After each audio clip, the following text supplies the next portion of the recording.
진눈깨비였다. 밤 11시. 서울의 하늘은 무겁게 가라앉아 젖은 눈인지 차가운 비인지 모를 것들을 쉼없이 토해냈다. 막차 시간이 가까워진 버스 안은 텅 비어 있었고 엔진의 둔탁한 소음만이 젖은 도시의 풍경을 배경으로 낮게 울렸다. 한지은은 버스 맨 뒷좌석 구석에 몸을 웅크리고 있었다. 그녀의 품에는 5살 배기 쌍둥이 민준이와 서연이가 축 늘어진 채 안겨 있었다. 아이들의 뜨거운 숨결이 지은의 목덜미에 닿을 때마다 그녀는 온몸을 떨었다.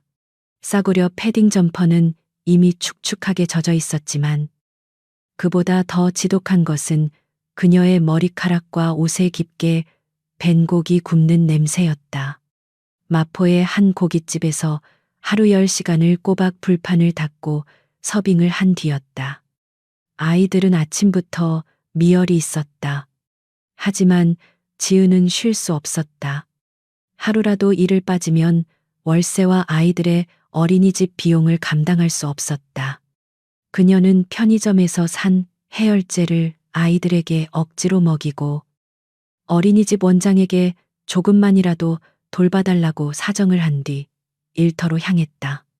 오후 내내 불판 사이를 오가면서도 그녀의 마음은 타들어가는 숯불처럼 불안했다. 결국 오후 5시 어린이집 원장에게서 전화가 걸려왔다. 아이들의 열이 39도를 넘었고 둘 다 토하기 시작했다는 것이었다. 지은은 사장에게 월급에서 제하라고 빌다시피 한 후에야 겨우 조퇴를 할 수 있었다. 버스가 급정거할 때마다 아이들은 끙끙 앓는 소리를 냈다. 지은은 아이들의 이마에 붙여준 헤어 시트가 이미 바싹 마른 것을 보고 절망적인 심정으로 그것을 떼어냈다. 서연이의 작은 입술은 바싹 말라 하얗게 터 있었고 민준이는 숨을 쉴 때마다 가슴이 크게 들썩였다. 민준아, 서연아, 조금만 참아. 엄마랑 집에 거의 다 왔어. 그녀의 목소리는 그녀 자신도 믿지 못할 만큼 떨리고 있었다. 그녀는 버스 창밖으로 빠르게 스쳐 지나가는 화려한 서울의 불빛을 원망스럽게 바라보았다. 저 많은 불빛 중에 그녀와 아이들이 기댈 곳은 단 하나도 없었다. 2년 전 갑작스러운 사고로 남편을 잃었을 때 세상은 그녀에게서 모든 색깔을 빼앗아간 것 같았다. 그때였다. 지은의 품에 안겨있던 민준이의 작은 몸이 갑자기 뻣뻣하게 굳기 시작했다. 아이의 눈이 희미하게 뒤집히며 팔다리가 파르르 떨렸다. 어떻게? 지은은 숨이 멎는 것 같았다. 이것이 말로만 듣던 열경기 익경의 임을 직감했다. 그녀는 자신도 모르게 비명을 질렀다. 기사님, 기사님. 세워주세요. 제 반려아이가. 아이가 이상해요. 버스 기사는 백미러로 그녀를 힐끗 보더니 짜증 섞인 목소리로 말했다. 아줌마. 정류장 아니면 못 세워요. 지은은 거의 울부짖었다. 제발요, 애가 숨을 못 쉬어요. 몇 안 되던 승객들이 수군거리기 시작했다. 지은은 더 이상 참을 수 없었다. 그녀는 다음 신호 대기에 버스가 멈추자마자 비틀거리며 두 아이를 거의 끌다시피 안고 버스에서 뛰어내렸다. 차가운 진눈깨비가 인정사정 없이 그녀의 뺨을 때렸다. 어디가 어디인지 알 수 없었다. 그녀는 그저 가장 밝은 불빛이 보이는 곳으로 달렸다. 그리고 그녀의 눈앞에 거대한 건물이 나타났다. 서울대학교 병원. 그녀가 평생 한 번도 들어올 엄두도 내지 못했던 곳이었다. 그녀는 망설일 틈도 없이 자동문을 향해 몸을 던졌다. 응급실 내부는 전쟁터와 같았다. 피 묻은 거즈, 날카로운 기계음, 의사와 간호사들의 다급한 발소리, 그리고 환자들의 고통스러운 신음소리가 뒤섞여 있었다. 지은은 두 아이를 안고 접수 창구로 달려갔다. 살려주세요. 아이들이 숨을. 접수처의 직원은 무표정한 얼굴로 그녀를 바라보며 말했다. 보호자분, 이쪽으로 오셔서 접수부터 하세요. 환자 정보랑. 바로 그때 한 젊은 간호사가 아이들의 상태를 보고 소리쳤다. 소아 고열 경련 환자 둘입니다. 빨리 베드 준비해. 아이들은 곧바로 응급처치실의 작은 침대로 옮겨졌다. 의료진이 아이들의 옷을 잘라내고 각종 모니터 장치를 붙이기 시작했다. 지은은 넋이 나간 채 그 모습을 바라보며 구석에 서 있었다. 잠시 후 안경을 쓴 중년의 남자가 그녀에게 다가왔다. 그는 자신을 행정팀의 박 과장이라고 소개했다. 보호자분, 아이들 상태가 위중해 보입니다. 우선 입원 수속을 위해 원무과에 가셔서 수납을 하셔야 합니다. 응급처치 비용과 검사 비용을 포함해서 일단 1,000만 원 정도. 지은의 귀에는 1,000만 원이라는 단어만 꽂혔다. 그녀의 전 재산은 지갑 속에 구겨져 있던 현금 7만 3천 원과 잔고가 거의 바닥난 체크카드가 전부였다. 돈이 지금 없어요. 내일 어떻게든 구해서 내면 안 될까요? 제발. 아이들부터. 박 과장은 한숨을 내쉬며 서류처를 넘겼다. 한지은 씨, 저희도 규정이라는 게 있습니다. 응급처치는 인도적인 차원에서 진행했지만 정밀 검사나 입원 치료는 수납이 확인되어야 가능합니다. 돈이 없으시면. 그의 시선은 차가웠고 그 차가움은 지은의 마지막 희망을 얼어붙게 만들었다. 지은은 그 자리에 주저앉을 뻔했다. 그녀는 떨리는 손으로 휴대전화를 꺼냈다. 고깃집 사장에게 전화를 걸었다. 신호가 몇 번 가다가 끊어졌다. 바쁘신가? 다시 걸었다. 이번에는 받았다.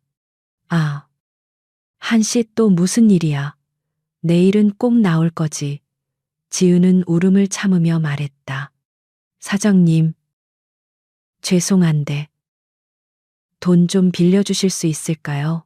1,000만 원은 아니더라도 100만 원이라도. 애들이. 사장은 깊은 한숨을 쉬었다. 아이고, 한씨, 나도 힘들어. 요새 장사가 얼마나 안 되는 줄 알아. 저번 달에 가불에 간 것도 아직. 미안하네. 내일 출근이나 잘해. 전화가 끊겼다. 지은은 다음 번호로 전화를 걸었다. 유일하게 연락하고 지내는 고등학교 동창이었다. 여보세요, 지은아, 이 시간에 웬일이야? 지은은 자초지종을 설명했다. 친구는 한참을 망설이다가 말했다. 지은아, 나도 지금 남편 사업 때문에 대출 알아보고 있어. 미안해. 정말. 5만 원이라도 보내줄까? 지은은 괜찮다고 말하며 전화를 끊었다. 눈물이 뺨을 타고 흘러내려 고기 냄새가 배노깃을 적셨다. 그녀는 자신이 얼마나 초라하고 무력한지 깨달았다. 세상의 모든 문이 그녀 앞에서 닫혀버린 것 같았다. 바로 그때 응급실 안쪽에서 다급한 목소리가 들려왔다. 환자 바이탈 떨어집니다. 서연이. 심정지. 지은의 심장도 함께 멈췄다. 서연아. 그녀가 비명을 지르며 달려가려 했지만 간호사가 그녀를 막아섰다. 보호자분, 들어오시면 안 됩니다. 의료진이 최선을 다하고 있습니다. 유리창 너머로 하얗게 질린 서연이의 작은 가슴을 의사가 거칠게 압박하고 있었다.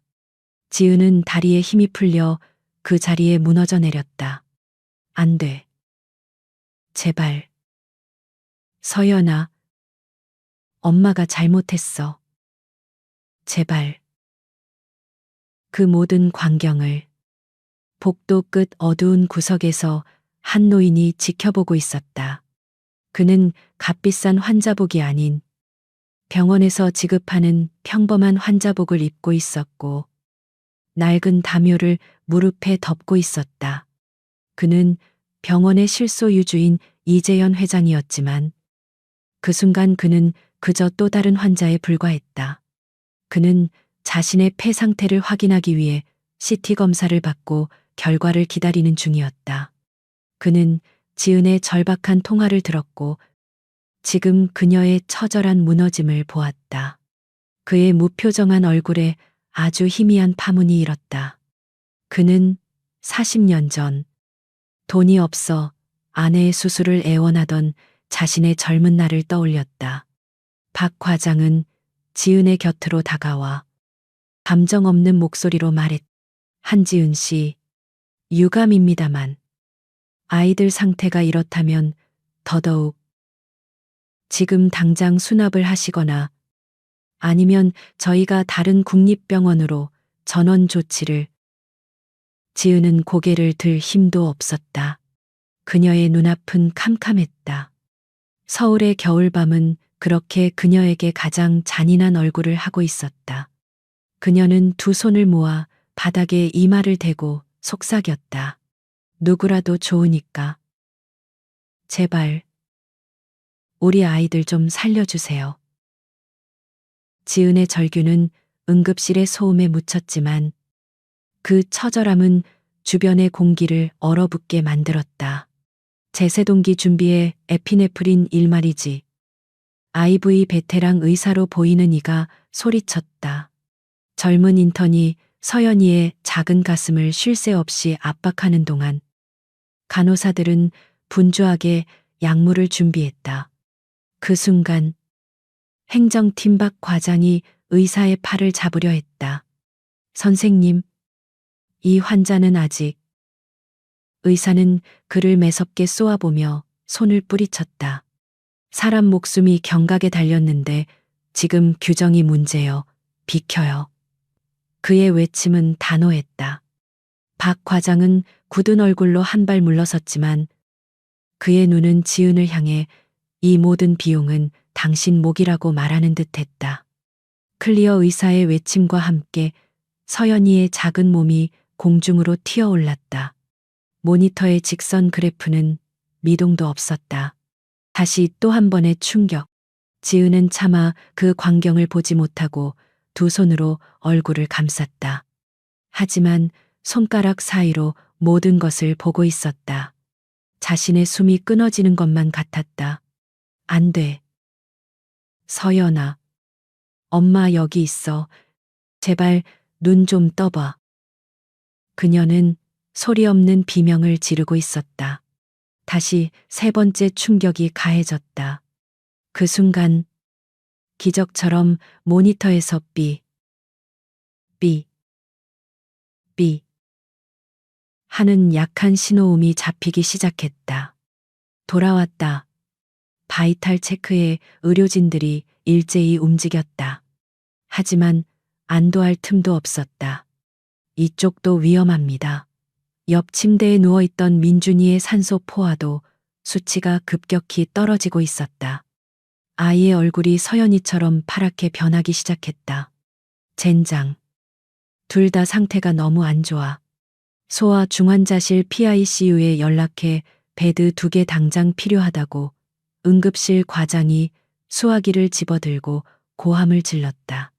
지은은 이쪽 침대에서 저쪽 침대로 시선을 옮기며 어쩔 줄 몰라 했다. 그녀는 마치 망망대해에 떠 있는 난파선의 조각처럼 거대한 병원 시스템과 아이들의 죽음이라는 파도 사이에서 속절없이 흔들리고 있었다.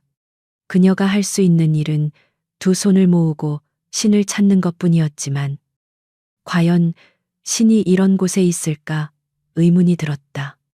박 과장은 이 모든 상황이 못마땅하다는 듯 팔짱을 끼고 서 있었다. 의사들이 아이들을 소아 중환자실로 옮기기 위해 이동식 침대를 밀고 나왔을 때 그가 다시 지은을 막아섰다. 그의 목소리는 이전보다 더 차갑고 건조했다. 한지은 씨, 일단 의료진의 판단에 따라 아이들을 중환자실로 옮기기는 합니다만 이건 명백한 규정 위반입니다. 이미 응급처치 비용만 해도 상당합니다. 지은은 넋이 나간 얼굴로 그를 올려다보았다. 그녀의 눈은 초점을 잃고 텅 비어 있었다. 네, 네, 알아요. 하지만 지금은 하지만이고 뭐고 없습니다. 박 과장이 그녀의 말을 잘랐다. 병원도 자선단체가 아닙니다. 소아 중환자실은 하루 입원비만 해도 일반 병실의 수십 배입니다. 장비 사용료, 약물, 검사, 감당하실 수 있겠습니까? 그는 지은에게서 어떤 대답을 기대하는 것이 아니었다. 그는 그저 자신의 책임을 다하고 있다는 것을, 그리고 이 모든 비극의 원인이 지은의 무능력에 있음을 확인시키고 있을 뿐이었다. 일단 3시간의 유예 시간을 드리겠습니다. 그의 말은 사형 선고처럼 들렸다. 3시간이요. 지은이 간신히 목소리를 쥐어짰다. 네, 지금부터 정확히 3시간입니다. 3시간 안에 수납이 이루어지지 않으면 저희는 규정대로 아이들을 다른 국공립병원이나 혹은 의료 구호가 가능한 시설로 전원 조치할 수밖에 없습니다. 이건 병원장님의 방침이기도 합니다. 박 과장은 자신의 할 말을 다 했다는 듯 차가운 눈빛으로 지은을 한번 훑어보고는 사무실로 돌아갔다. 3시간, 그 단어가 지은의 귓가에 망령처럼 맴돌았다. 아이들이 겨우 죽음의 문턱에서 돌아왔는데 이제 그녀는 돈 때문에 아이들을 다시 사지로 내몰아야 할지도 모를 상황에 처한 것이다. 그녀는 차가운 병원 복도 바닥에 주저앉았다. 소아 중환자실의 육중한 문이 그녀 앞에서 닫혔다. 관계자 외 출입 금지라는 붉은 표지판이 그녀의 처지를 비웃는 듯했다. 그녀는 다시 휴대전화를 꺼내들었다. 하지만 더 이상 전화할 곳이 없었다. 고깃집 사장도, 유일한 친구도 이미 거절 의사를 밝혔다. 혹시나 하는 마음에 문자 메시지함을 뒤졌다. 월세 독촉, 대출 광고, 어린이집 알림장 외에는 아무것도 없었다. 그녀는 대출 광고 번호에 전화를 걸어볼까 하는 절박한 생각까지 했다. 하지만 이 새벽에 이런 몰골을 한 그녀에게 누가 돈을 빌려줄 것인가. 복도 저편, 검사실 앞 의자에 앉아있던 이재현 회장이 이 모든 것을 지켜보고 있었다. 그는 박 과장이 지은에게 말하는 것을 정확히 듣지는 못했지만 그 여자가 다시 절망에 빠지는 모습은 똑똑히 보았다. 그녀는 날고해진 운동화를 신고 있었고 고된 노동으로 거칠어진 손은 휴대전화를 쥔 채 가늘게 떨리고 있었다. 그 모습은 40년 전 시장 구석에서 작은 국밥집을 하던 아내의 모습과 겹쳐졌다. 그때도 아내는 아이의 분유값을 벌기 위해 새벽부터 밤까지 일하다가 결국 폐렴으로 쓰러졌었다.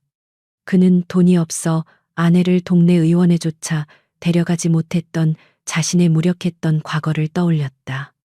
이재현 회장은 조용히 휠체어 바퀴를 굴려 공중전화기 근처로 이동했다. 그는 자신의 휴대전화를 꺼내지 않았다. 대신 주머니에서 동전 몇 개를 꺼내 서툰 손놀림으로 공중전화기에 넣었다. 그는 자신의 비서인 김 비서의 개인 번호를 눌렀다. 나다. 그의 목소리는 낮고 조용했지만 수화기 너머의 김 비서는 즉시 잠이 깬 듯했다. 회장님, 이 시간에 병원에서 무슨 일이십니까? 이 회장은 지은이 앉아 있는 복도 쪽을 힐끗 보며 말했다. 아니, 별일 아니야. 그냥 잠이 안 와서. 그는 잠시 침묵하다가 말을 이었다. 김 비서, 우리 병원 재단에 소외계층 긴급 의료비 지원 펀드가 있었지. 김 비서는 의아했지만 즉시 대답했다. 네. 회장님, 매년 회장님께서 익명으로 기부하시는 그 펀드 말씀이십니까? 이 회장은 고개를 끄덕였다. 그래, 지금 당장. 그 펀드를 사용할 일이 생겼네. 지금 응급실을 통해서 소아 중환자실로 옮겨진 쌍둥이가 있을 거야. 아마 보호자는 한지은이라는 젊은 여자일 테고. 김 비서는 놀랐지만 내색하지 않았다. 지금 바로 확인하고 처리하라는 말씀이십니까? 이 회장은 복도 바닥에 웅크리고 앉아 있는 지은의 작은 뒷모습을 바라보며 말했다. 아니, 아직은 아니야. 그의 목소리에는 복잡한 심경이 담겨 있었다. 그 여자가 스스로 일어설 수 있는지 아니면 이대로 주저앉을지 조금만 더 지켜보세. 사람은 너무 쉽게 도움을 받으면 고마운 줄 모르는 법이거든. 그는 전화를 끊고 동전을 회수했다. 그의 눈빛은 차가운 사업가의 그것으로 돌아와 있었지만 어딘지 모르게 쓸쓸해 보였다. 바로 그때 소아 중환자실 문이 열리고 아까 그 응급실 의사가 굳은 얼굴로 걸어 나왔다. 그는 지은을 발견하고 그녀에게 다가왔다. 한지은, 보호자님. 지은은 용수철처럼 튀어올랐다. 네네. 선생님 애들은요, 괜찮은 거죠. 의사는 잠시 입술을 깨물었다. 일단 급한 불은 껐습니다. 하지만 그의 하지만이라는 단어에 지은의 심장이 다시 내려앉았다. 아이들 상태가 저희 예상보다 훨씬 심각합니다. 단순한 열경기가 아닙니다. 저희는 지금 급성 심근염을 강하게 의심하고 있습니다. 근염이요. 지은은 생전 처음 들어보는 병명에 어안이 벙벙했다. 네. 심장에 바이러스가 침투해 염증을 일으키는 병입니다. 아이들의 심장이 지금 거의 멈추기 직전의 상태입니다. 의사는 최대한 쉬운 말로 설명하려 했었다. 지금 당장 정밀 검사와 특수 치료가 필요합니다. 특히 ECMO라는 장비를 사용해야 할 수도 있습니다. 체외에서 심장과 폐의 기능을 대신해주는 장치입니다. 지은은 그 말의 의미를 다 이해할 수 없었지만 그것이 엄청난 일이라는 것만은 알 수 있었다.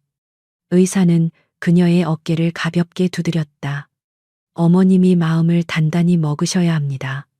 의료진은 최선을 다할 겁니다. 하지만 이 모든 치료 과정이 순탄치 않을 겁니다. 의사는 비용에 대한 이야기는 꺼내지 않았다. 그것은 의사의 몫이 아니었다. 하지만 그의 눈빛은 이미 모든 것을 말하고 있었다. 지은은 다시 한번 다리가 풀리는 것을 느꼈다. 박 과장이 말한 3시간의 유예 시간은 이제 단순한 입원비가 아니라 아이들의 생명을 좌우할지도 모르는 특수치료의 비용을 감당할 시간이 되어버렸다. 그녀는 시계탑을 바라보았다. 새벽 3시 15분. 그녀에게 남은 시간은 이제 2시간도 채 되지 않았다. 새벽 3시 45분. 소아 중환자실 앞 복도의 시간은 얼어붙은 듯했다. 한지은에게 남은 시간은 이제 고작 1시간 남짓이었다.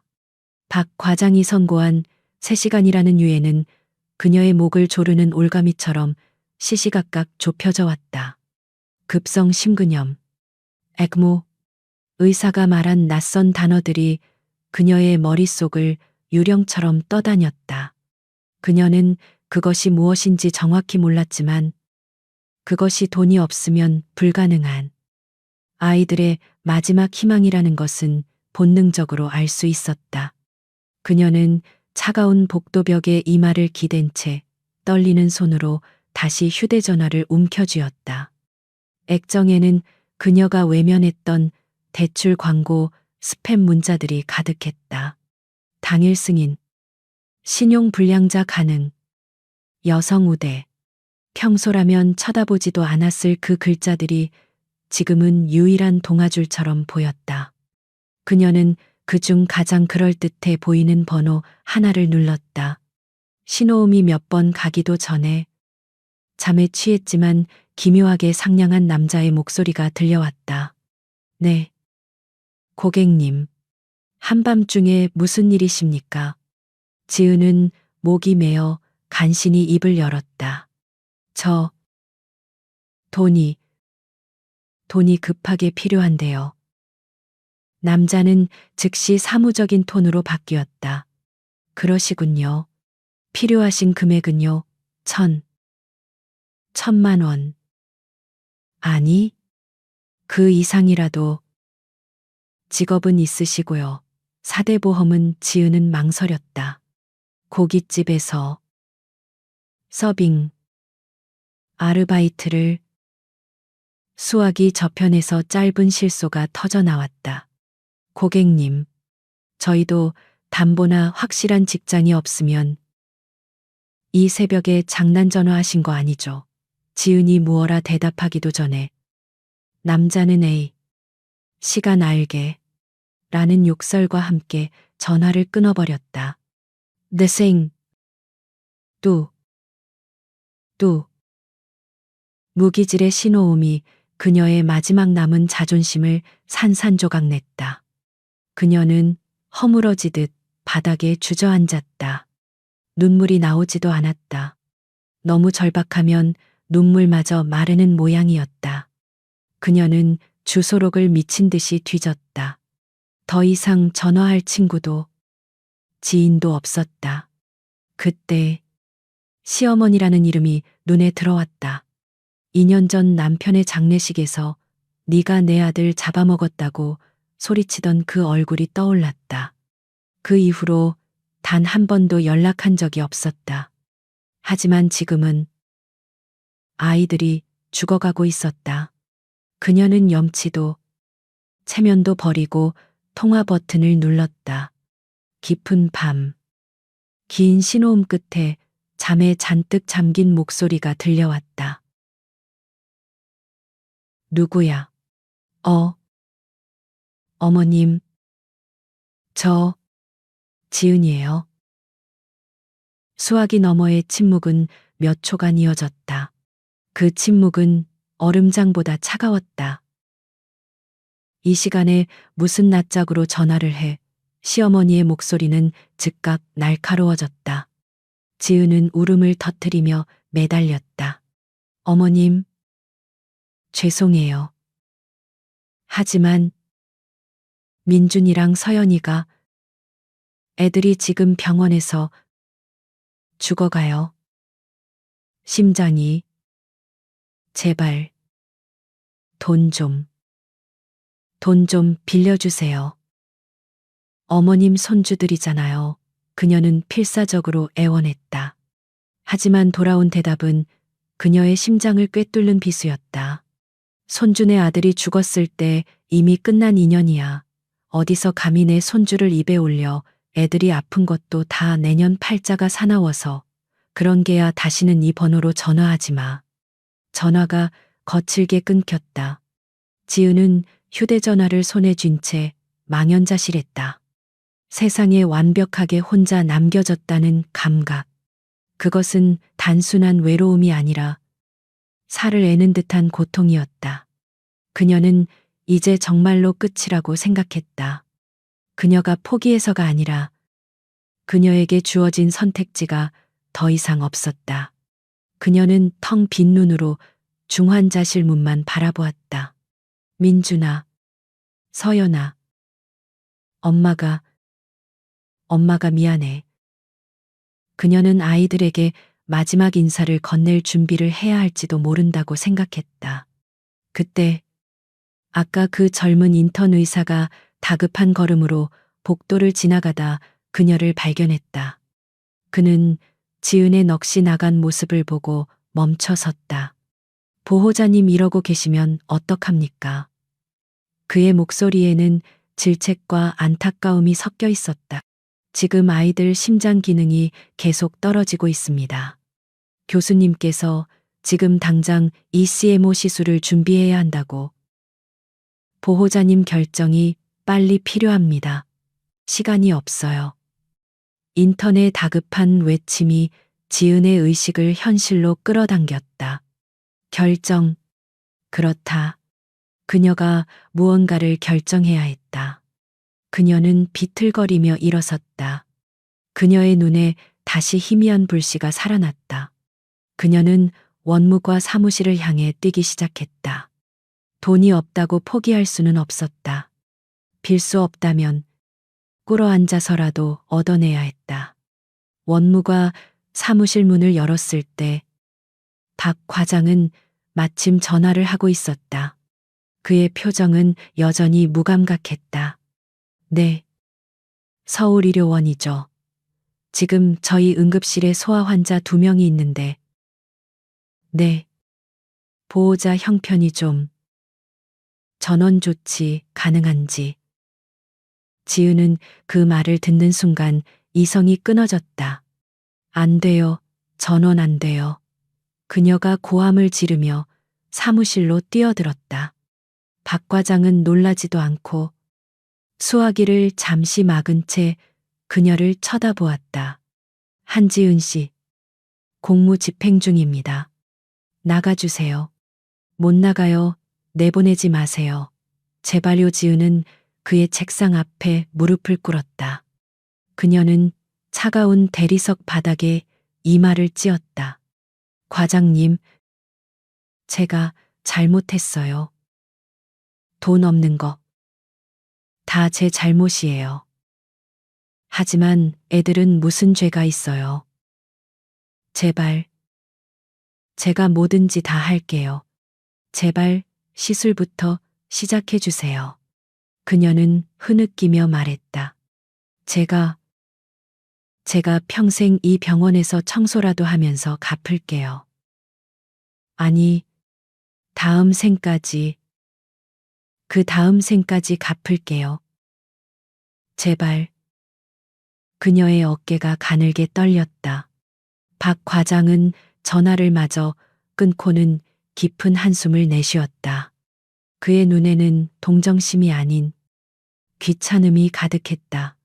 한지은 씨, 일어나세요. 여긴 시장 바닥이 아닙니다. 제가 아까도 말씀드렸지만 이건 감정적으로 해결될 문제가 아닙니다. 그는 서류철에서 종이 한 장을 꺼냈다. 선생님께 얘기 들으셨죠? ECMO가 필요할 수도 있다고요. 그는 펜으로 책상을 툭툭 쳤다. 그 장비가 하루에 얼마인 줄은 아십니까? 그 장비를 돌리는 인력과 약물은요, 보호자님이 평생 청소해서 갚을 수 있는 수준의 금액이 아니란 말입니다. 박 과장은 그녀를 포기시키려는 듯 냉정하게 말을 이었다. 지금 전원을 결정하는 게 아이들을 위해서도 가장 현실적인 방안입니다. 서울의료원도 의료 수준 높습니다. 그쪽에서는 의료비 지원 연계도. 싫어요. 안 가요. 지은이 고개를 들었다. 그녀의 눈은 퉁퉁 부어 있었지만 그 안에는 필사적인 광기가 서려 있었다. 여기서 죽더라도 여기서 죽게 해주세요. 제발. 박 과장은 말문이 막혔다. 그는 이렇게까지 완강하게 나올 줄은 몰랐던 듯했다. 그는 잠시 망설이다가 결국 다른 서류를 꺼내 그녀 앞으로 밀었다. 그것은 전원 동의서가 아니었다. 그것은 치료 포기 각서였다. 그럼 정 그러시다면 여기에 서명하시겠습니까? 모든 치료를 거부하고 이후 발생하는 모든 문제에 대해 병원에 책임을 묻지 않겠다는. 그것은 선택이 아니었다. 그것은 사형 집행서였다. 지은의 손이 가늘게 떨렸다. 그녀는 각서와 박 과장의 얼굴을 번갈아 보았다. 복도 저편 구석에서 이재현 회장은 휠체어에 앉은 채 이 모든 광경을 지켜보고 있었다. 그는 박 과장이 그녀에게 무엇을 내밀었는지 정확히 볼 수는 없었지만 그 여자가 지금 인생에서 가장 잔인한 선택을 강요받고 있다는 것은 알 수 있었다. 그의 눈빛이 차갑게 가라앉았다. 그는 지은의 손이 펜을 향해 가는지 아니면 그 종이를 찢어버릴 것인지 조용히 지켜보고 있었다. 박 과장이 내민 치료 포기 각서라는 글자가 한지은의 피에 밝혔다. 그것은 단순한 종이 조각이 아니었다. 그것은 그녀의 모싱에 대한 사형 선고이자 그녀가 아이들의 생명을 포기한다는 낙인이었다. 그녀의 손이 펜을 향해 다가갔지만 차가운 플라스틱의 감촉이 느껴지기도 전에 온몸에서 격렬한 거부 반응이 일어났다. 그녀는 펜을 잡을 수 없었다. 어떻게 제 손으로 내 아이들을 포기한다는 서명을 할 수 있단 말인가. 차라리 이 자리에서 함께 죽는 한이 있더라도 그것만은 할 수 없었다. 그녀는 떨리는 손을 거두어 주먹을 꽉 쥐었다. 손톱이 살을 파고드는 고통이 그녀가 아직 살아있음을, 아직 포기하지 않았음을 깨닫게 했다. 지은은 천천히 고개를 들었다. 그녀의 퉁퉁 부은 피은 더 이상 눈물에 젖어 있지 않았. 그곳에는 절망의 잿더미 속에서 피어난 마지막 불씨 같은 필사적인 광기가 서려 있었다. 그녀는 각서를 박 과장 쪽으로 밀어냈다. 그녀의 목소리는 갈라졌지만 단호했다. 못 해요. 안 해요. 절대로. 박 과장은 그녀의 반응에 잠시 놀란 듯 눈썹을 치켜 세웠다. 그는 이런 상황에서 대부분의 보호자들이 결국 울면서 서명을 하거나 아니면 병원 방침에 따라 전원을 받아들이는 것을 수없이 봐왔기 때문이었다. 한지은 씨, 지금 제정신입니까? 그럼 어쩌자는 겁니까? 돈도 없고 치료도 안 받겠다. 치료 받게 해주세요. 제가. 지은은 다시 말을 잇지 못했다. 그녀는 박 과장 너머의 문을 바라보았다. 교수님, 의사 선생님. 그래, 저 사람은 행정 직원일 뿐이다. 아이들을 살릴 수 있는 사람은 의사다. 그녀는 박 과장을 지나쳐 다시 중환자실로 달려갈 생각이었다. 의사의 바짓가랑이라도 붙잡고 애원할 생각이었다. 비켜주세요. 그녀가 일어서려 하자 박 과장이 짜증이 극에 달한 목소리로 외쳤다. 당신 지금 업무 방해하는 거야. 한 번만 더 소란 피우면 보안팀 부르겠어. 당신이 이러는 사이에도 아이들 시간은 가고 있다고. 그의 목소리는 무정했다. 복도 저편. 어둠 속에 몸을 숨기고 있던 이재현 회장은 그 모든 것을 지켜보고 있었다. 그는 지은이 각서를 밀어내는 것을 똑똑히 보았다.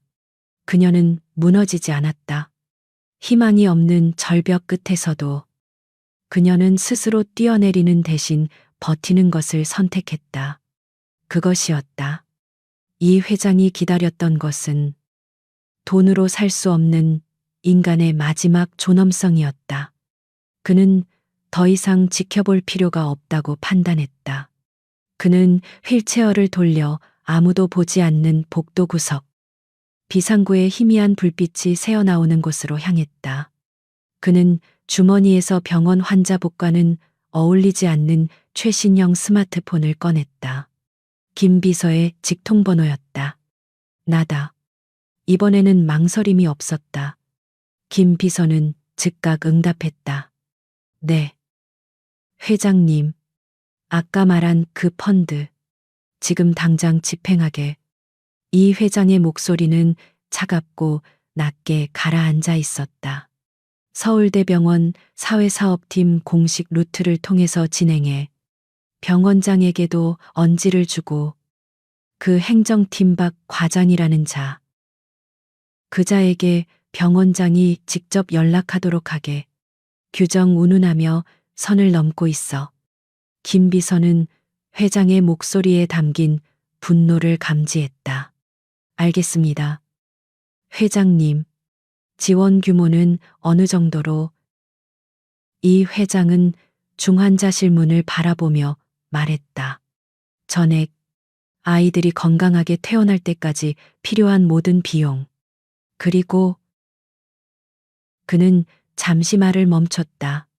철저하게 익명으로 진행해 병원 재단의 정기 후원자 정도로만 알리게. 그 보호자. 한지은이라는 여자가 절대 눈치채게 해서는 안 돼. 이건 자선이 아니라 그저 병원이 마땅히 해야 할 일을 하는 것뿐이야. 그 여자는 빚진 기분으로 살아가선 안 돼. 그는 전화를 끊고 다시 어둠 속으로 스며들었다. 그는 병든 자신의 손을 내려다보았다. 막대한 불을 쥐고 있었지만 그 역시도 죽음이라는 거대한 규정 앞에서는 무력했다. 하지만 적어도 오늘 밤 그는 다른 누군가의 운명에 개입할 힘이 있었다. 박 과장이 그 여자의 존엄성을 짓밟으려 한 순간 그것은 더 이상 돈의 문제가 아니었다. 원무과 사무실의 공기는 살얼음판처럼 팽팽했다. 박 과장이 막 보안팀의 내선 번호를 누르려던 참이었다. 바로 그때 그의 책상 위에 놓인 전화기가 요란한 벨소리를 울렸다. 발신자 표시에 뜬 이름을 보고 박 과장의 눈이 커졌다. 병원장 비서실이었다. 이 새벽에 병원장실에서 야간 행정팀 과장에게 직접 전화를 거는 일은 병원이 발칵 뒤집힐 만한 대형 사고가 터지지 않는 이상 없는 일이었다. 그는 당황하며 수화기를 들었다. 네. 행정팀 박 과장입니다. 박 과장 나 병원장일세. 수화기 너머로 들려온 것은 비서가 아닌 병원장의 묵직한 목소리였다. 박 과장은 의자에서 벌떡 일어섰다. 그의 등줄기에 식은땀이 흘렀다. 네, 병원장님, 이 시간에 어쩐 일이십니까? 지금 응급실 통해서 소아중환자실로 간 쌍둥이 환자 있지 안지은 씨라고. 네, 있습니다만. 보호자가 지금 수납 문제로. 됐고, 병원장이 그의 말을 잘랐다. 그 환자들. 지금 당장 필요한 모든 의료 조치 시행하게. 이 씨의 뭐든 최고 수준으로. 비용 문제는 재단 긴급 의료비에서 전액 지원하기로 방금 결정됐네. 박 과장은 자신의 귀를 의심했다. 네, 전액 지원 말입십니까? 지금. 그래. 사회사업팀에서 서류는 처리할 테니. 박 과장은 지금 즉시 보호자 안정시키고 의료진에게 비용 문제 없이 진행하라고 전달해. 그리고 병원장은 잠시 목소리를 가다듬었다. 박 과장, 우리 병원은 사람 살리는 곳이지. 돈 장사하는 곳이 아닐세. 보호자에게 결례를 범하지 않았길 바라네. 전화가 끊겼다. 박 과장은 수화기를 든 채 몇 초간 허공을 응시했다. 그의 얼굴은 하얗게 질려 있었다. 그는 천천히 수화기를 내려놓고 지은을 바라보았다. 그의 눈에는 아까와 같은 오만함이나 귀찮음 대신 당혹감과 혼란, 그리고 약간의 두려움이 서려 있었다. 그는 헛기침을 몇 번 하더니 방금 자신이 내밀었던 치료 포기 각서를 거칠게 구겨 쓰레기통에 쳐넣었다. 저, 한지은 씨. 그의 목소리는 어색하게 누그러져 있었다. 일단, 일어나시죠. 바닥이 찹니다. 지은은 무슨 일이 벌어지고 있는지 전혀 영문을 몰랐다. 그녀는 그저 이 남자의 태도가 180도 바뀐 것을 멍하니 바라볼 뿐이었다. 방금 병원 재단 쪽에서 연락이 왔습니다. 박 과장은 애써 침착한 척 말했다. 병원 정기 후원자 중 한 분이 익명으로 한지은 씨 아이들의 치료비 전액을 지원하기로 결정하셨답니다. 이런 경우가 아주 드문데 정말 운이 좋으시네요. 지은은 그 말을 이해하는데 한참의 시간이 걸렸다. 네. 후원이라고요. 누가요? 그건 저희도 모릅니다. 아시다시피 익명이라서요. 어쨌든 박 과장은 다급하게 컴퓨터 자판을 두드렸다. 이제 비용 문제는 해결됐습니다. 제가 즉시 입원 수속과 시술동의 절차를 진행하겠습니다. 어서 소아 중환자실 앞으로 가보세요. 교수님께서 보호자님을 기다리고 계실 겁니다. 지우는 로봇처럼 천천히 일어섰다. 다리에 힘이 들어가지 않았다. 현실감이 전혀 없었다. 몇 분 전만 해도 지옥의 나락에 떨어졌는데 지금은 천국으로 향하는 동아줄이 내려왔다고 했다. 그녀는 비틀거리며 사무실을 빠져나왔다. 차가운 복도 공기가 그녀의 뺨을 스쳤다. 모든 것이 꿈만 같았다. 그녀는 텅 빈 복도 저편을 바라보았다. 아까 그 낡은 환자복을 입은 노인이 휠체어를 타고 엘리베이터 홀 쪽으로 천천히 사라지는 뒷모습이 보였다. 하지만 지은은 그를 신경 쓸 겨를이 없었다.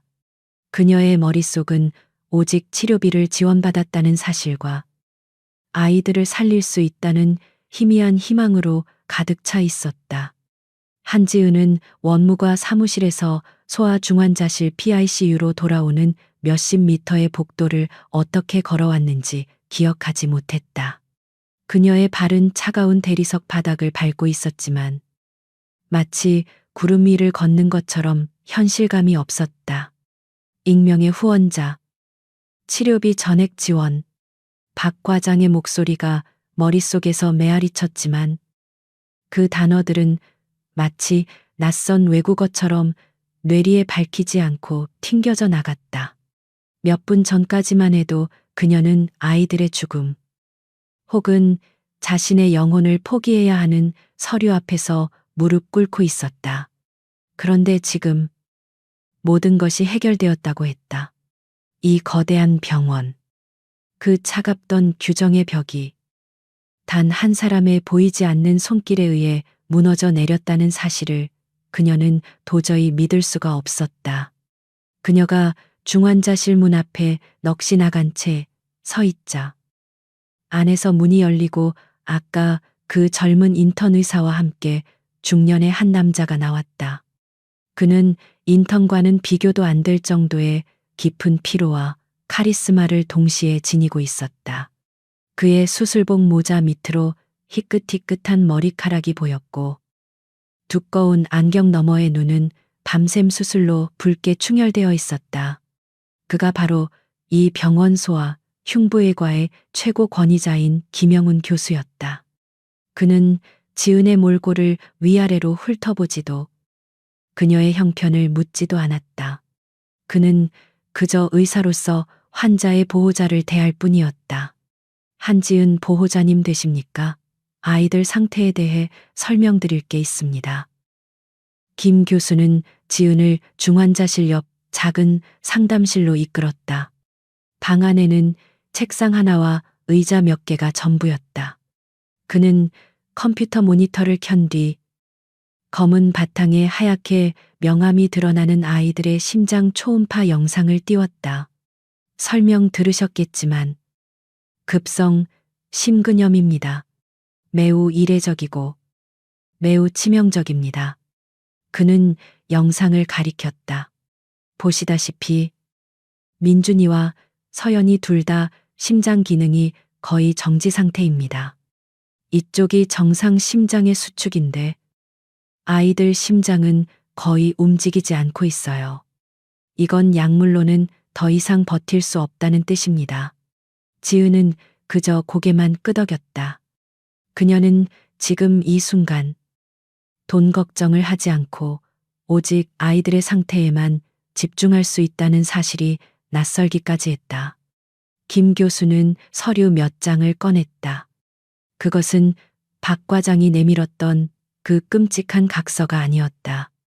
그것은 ECMO 시술 동의서였다. 지금 당장 두 아이 모두에게 에크모 ECMO 시술을 시행해야 합니다. 교수는 최대한 차분하게 설명했다. 아이들의 혈액을 밖으로 빼내 기계로 산소를 공급한 뒤 다시 몸 안으로 넣어주는 장치입니다. 심장과 폐가 쉴 시간을 벌어주는 거죠. 그 시간 동안 심장이 스스로 회복하기를 기다리는 것이 저희가 할 수 있는 유일한 그리고 마지막 방법입니다. 마지막 방법. 그 단어가 지은의 가슴을 쳤다. 이것은 희망의 동아줄인 동시에 벼랑 끝이라는 선언이었다. 교수님. 애들. 살 수 있나요? 지은이 간신히 목소리를 쥐어짰다. 그 질문은 그녀가 밤새 수백 번도 더 삼켰던 질문이었다. 김 교수는 잠시 그녀의 눈을 피했다. 그는 책상 위를 바라보며 천천히 입을 열었다. 보호자님, 솔직히 말씀드려야겠습니다. 두 아이 모두에게 동시에 에크모를 적용하는 것은 저희 병원에서도 유례가 드문 일입니다. 성공률을 장담할 수 없습니다. 시술 과정에서의 출혈, 감염, 그리고 뇌 손상의 위험도 매우 높습니다. 그의 목소리는 잔인할 정도로 정직했다. 하지만 그가 다시 지은의 눈을 똑바로 바라보았다. 이걸 하지 않으면 아이들은 오늘 아침을 넘기기 힘들 겁니다. 지금으로서는 가능성이 0%인 것과 1%라도 시도해보는 것의 차이입니다. 지은은 눈을 감았다. 1%의 가능성. 그것을 위해 그녀는 모든 것을 걸어야 했다. 그녀는 눈을 뜨고 펜을 집어들었다. 그녀의 시선이 동의서 하단, 참고 사항으로 적힌 예상 비용 청구 내역에 머물렀다. 예상 총액 83. 링링링. 영원 ECMO 장비 및 시술료 포함. 1인 기준 아님. 8,300만 원. 그녀가 고깃집에서 10년을 꼬박 일해도 만져보기 힘든 돈이었다. 그녀는 자신이 방금 어떤 기적의 한가운데 서 있는지, 그리고 그 기적의 무게가 얼마나 무거운지를 비로소 실감했다. 그녀가 만약 박 과장의 협박에 못 이겨 포기 각서에 서명했더라면 그녀는 상상조차 하기 싫은 생각에 몸을 떨었다. 그녀는 더 이상 망설이지 않았다. 떨리는 손으로, 하지만 또박또박 자신의 이름을 적어 내려갔다. 보호자 한지은. 그녀의 뜨거운 눈물 한 방울이 아직 마르지 않은 잉크 위로 떨어져 그녀의 이름과 함께 번져나갔다. 그녀는 동의서를 교수에게 내밀었다. 그것은 단순한 종이가 아니었다. 그것은 그녀의 전 존재와 아직 이름 모를 후원자의 선의와 그리고 아이들의 마지막 생명줄을 맞바꾼 계약서였다. 부탁 드립니다. 교수님, 제발, 제발 우리 애들 살려주세요. 그녀는 책상에 머리를 밟고 흐느꼈다. 김 교수는 말없이 그녀의 어깨를 두드려 주었다. 동의서가 접수되자마니라 중환자실은 일사불란하게 움직이기 시작했다. 수술실이 아닌 중환자실 내의 격리병실에서 시술이 이루어질 터였다. 이동식 엑스레이 기계와 각종 장비들이 분주하게 움직였다. 보호자님, 이제 나가주셔야 합니다. 지금부터는 저희에게 맡겨주십시오. 간호사의 말에 지으는 유리창 너머로 아이들의 침대가 시술실로 옮겨지는 것을 지켜보았다. 민준이와 서연이, 그녀의 세상 전부였던 그 작은 생명들이 이제 그녀의 손을 떠나 차가운 기계와 의료진의 손에 맡겨졌다. 그녀는 중환자실 밖으로 밀려나듯 나왔다. 그리고 복도 한가운데 덩그러니 남겨졌다. 몇 시간 전 그녀가 절망 속에 무너져 내렸던 바로 그 자리였다. 하지만 지금 그녀의 마음은 달랐다.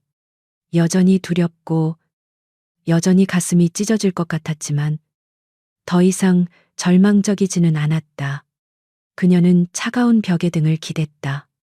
시술실 문 위에는 시술 중이라는 붉은 등이 켜졌다. 저 불빛이 꺼질 때까지 그녀는 아무것도 할 수 없었다. 그저 기다리는 것밖에는. 의사는 시술이 최소 10시간 이상 걸릴 것이라고 했다. 10시간. 그녀에게는 천년처럼 느껴질 그 기나긴 싸움이 이제 막 시작되고 있었다. 복도 저편 엘리베이터에서 이재현 회장이 휠체어를 탄 채 나왔다. 그는 새벽 검사를 모두 마치고 병실로 돌아가는 길이었다. 그는 복도 바닥에 주저앉아 시술 중 불빛만 멍하니 바라보고 있는 지은의 뒷모습을 보았다. 그는 아무 말도 하지 않았다. 김 비서로부터 재단 지원이 정상적으로 집행되었고 아이들은 방금 ECMO 시술에 들어갔다는 보고를 받은 참이었다. 그는 휠체어를 돌려 다른 쪽 복도로 향했다. 그의 역할은 끝났다. 이제 남은 것은 저 젊은 엄마와 아이들, 그리고 신의 몫이었다. 그는 창밖으로 희미하게 밝아오는 서울의 새벽 하늘을 바라보았다. 유난히 길고 차가운 밤이었다. 시술 중 소아 중환자실 문 위에 켜진 붉은 등은 꺼지지 않는 잔인한 눈동자처럼 한지은을 노려보고 있었다. 김영훈 교수가 말한 10시간의 사투가 시작되었다. 새벽 4시가 넘어가고 있었다. 응급실의 소란스러움이 저만치 멀어지고 이제 이 복도는 지은 혼자만의 고립된 섬이 되었다. 시간은 흐르지 않고 차가운 대리석 바닥의 한기처럼 그녀의 발목에서부터 천천히 온몸으로 기어 올라왔다. 코를 찌르는 병원 특유의 소독약 냄새와 아직도 그녀의 옷깃에서 희미하게 풍기는 고기 냄새가 뒤섞여 헛구역질을 유발했다. 그녀는 이 냄새가 자신의 무력함과 가난의 증거인 것 같아 견딜 수 없었다. 그녀의 머릿속은 고장난 영사기처럼 같은 장면만을 반복해서 재생했다. 어제 아침 조금 창백해 보였던 아이들의 얼굴. 엄마, 오늘 일 안 가면 안 돼. 라고 칭얼대던 서연이의 목소리. 엄마 돈 벌어와야 우리 민준이. 서연이 맛있는 거 사주지. 그렇게 아이들을 달래고 편의점에서 산 해열제 한 병을 어린이집 가방에 쑤셔 넣던 자신의 모습. 왜 그때 알아채지 못했을까? 왜 그저 감기라고만 생각했을까? 만약 어제 하루, 단 하루만 일을 쉬고 아이들 곁에 있었더라면 이 모든 끔찍한 일이 벌어지지 않았을지도 모른다는 죄책감, 죄적감, 이 그녀의 심장을 숫덩이처럼 태웠다. 그 지독한 자책의 한가운데로 익명의 후원자라는 낯선 단어가 파고들었다. 8,300만 원. 그녀가 밤낮 없이 불판을 닦아도 10년을 모아야 할지 모를 상상조차 할 수 없는 거액이었다. 대체 누구일까? 이 새벽에 이런 거금을 알지도 못하는 자신과 아이들을 위해 내어준 사람은. 지은은 응급실에서 마주쳤던 모든 얼굴들을 떠올려 보려 했었다. 하지만 무표정한 의료진과 다른 환자들의 고통스러운 얼굴 외에는 아무것도 기억나지 않았다. 그것은 너무나 비현실적이어서 마치 자신이 지금 아이들의 죽음과 함께 또 다른 악몽을 꾸고 있는 것은 아닌가 하는 생각마저 들었다. 이름 모를 누군가의 그 선행은 지은이 2년간 남편 없이 버티며 쌓아온 세상을 향한 방어 기제를 혼란스럽게 만들었다. 세상은 그저 차갑고 무심하며 박 과장처럼 규정과 돈으로만 움직이는 곳이라고 믿었다. 그것이 그녀가 버텨내는 방식이었다. 하지만 이 설명할 수 없는 자비는 그녀의 신념을 뿌리부터 흔들었다. 그녀는 감사함 이전에 정체를 알 수 없는 거대한 빗자에 그를 짊어진 듯한 무게감에 숨이 막혔다. 고맙다고 인사할 대상조차 없다는 사실이 그녀를 더욱 막막하게 만들었다. 그녀는 그저 중환자실 문을 향해 고개를 숙였다.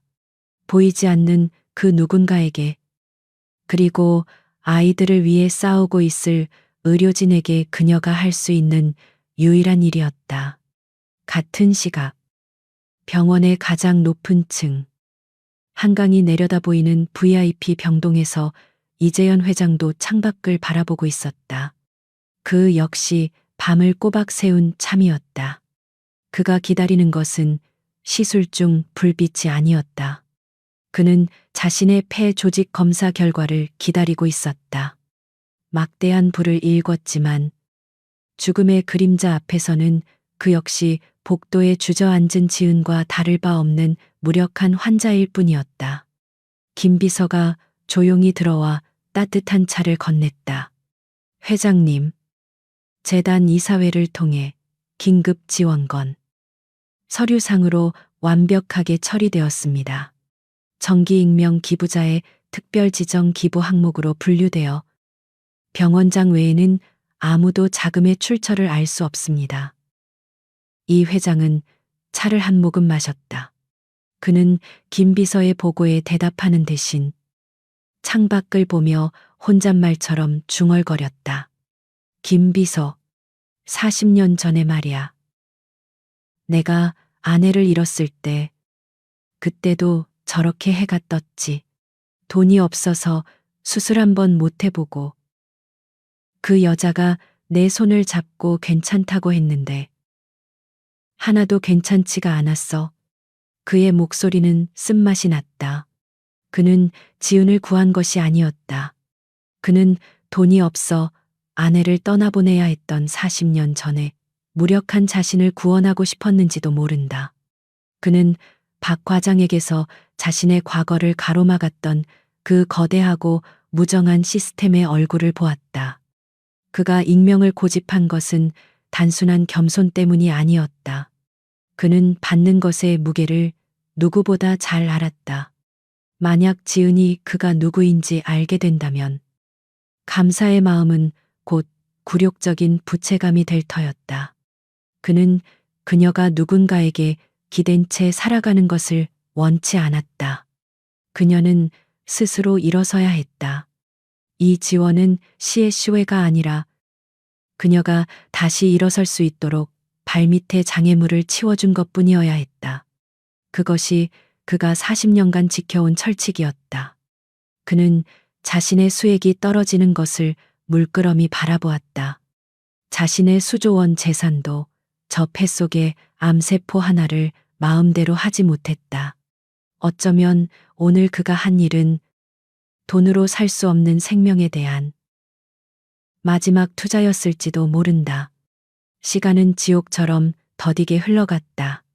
새벽 4시가 5시가 되고 창밖이 희미하게 밝아오기 시작했다. 출근길의 소음이 희미하게 들려왔다. 오전 9시, 11시, 점심시간이 되어 복도를 오가는 사람들이 많아졌지만 지은은 돌처럼 굳어 그 자리에서 한 발짝도 움직이지 못했다. 간호사가 다가와 물이라도 좀 마시라고, 김밥이라도 한 줄 먹으라고 권했지만 그녀는 고개를 저었다. 아무것도 넘어갈 것 같지 않았다.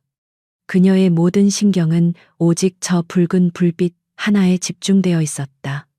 다리의 감각은 이미 사라진 지 오래였다.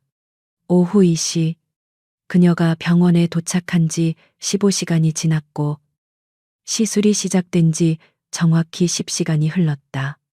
그녀는 이제 시간 감각마저 무뎌져 멍하니 천장만 바라보고 있었다.